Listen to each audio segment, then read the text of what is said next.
Questions para dun sa mga nagtanong sa akin about sa sales lady dito sa Czech Republic. So guys, meron po talaga tayo dito ang sales lady sa Czech Republic. So meron kami na encounter one time noong gumala kami somewhere in Prague. So meron po doon na Pinoy na nagsabi, babae siya, happy na, I mean. So, siya po ay sales lady sa mga souvenir shops. So, ganun. Hindi ko lang siya masyado na-interview kasi during working hours niya. Pero hello kay ate na taga La Union siya. So, yun, napaka-accommodating niya. And natutuwa ako kasi, syempre, kapwa mo Pinoy. So, hindi ko akalain na makakapunta siya dito. Tapos, 2 months lang daw siya dito. So, kung nanonood ka man dito ate, so hello sa'yo. So, nalimutan ko kasi yung pangalan niya. Pero taga-La Union daw siya. And 2 months pa lang siya dito sa Czech Republic. So, base sa kanya, meron daw 5 souvenir shops ang kanyang boss. At saka yung kanyang, parang Czech siguro yung amo niya. So, 5 souvenir shop and then 7 daw sila na sales lady na napapunta dito. So, guys,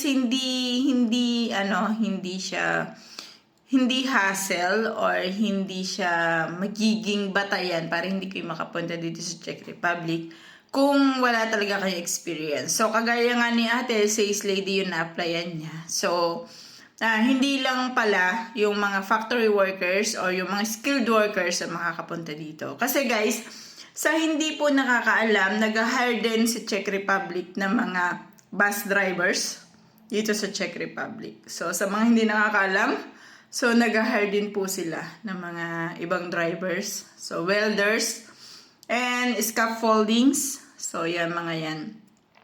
Tapos, ang mostly na hired nila is yung talagang mga factory workers. Pero nagulat ako noong may nakausap nga ako ng sales lady. And para sa mga sales lady, at meron din naman tayong mga commentators, mga followers natin na nagtanong about sa pagtatrabaho dito as sales lady or mga walang work experience. So guys, baka yung mga experience nyo dyan sa Pilipinas, pwede nyo siya magamit dito. So, hindi ko lang literal kasi, syempre, meron kasi mga nagtatanong, kagaya ng mga nanny, so pwede daw ba yung ganon?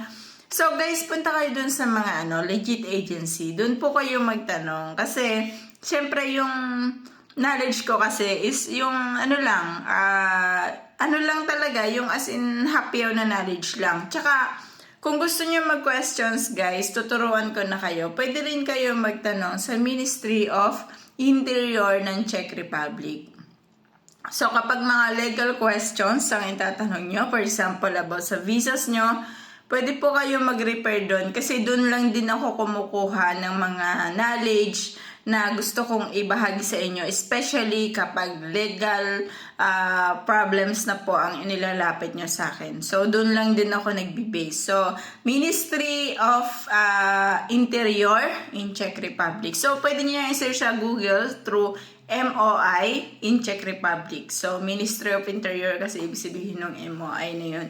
So, guys, pwede kayong mag-refer dyan. Pwede kayong, pwede nyo pagbasihan yung isasagot nila sa inyo. Okay? So, yun lamang. Thank you.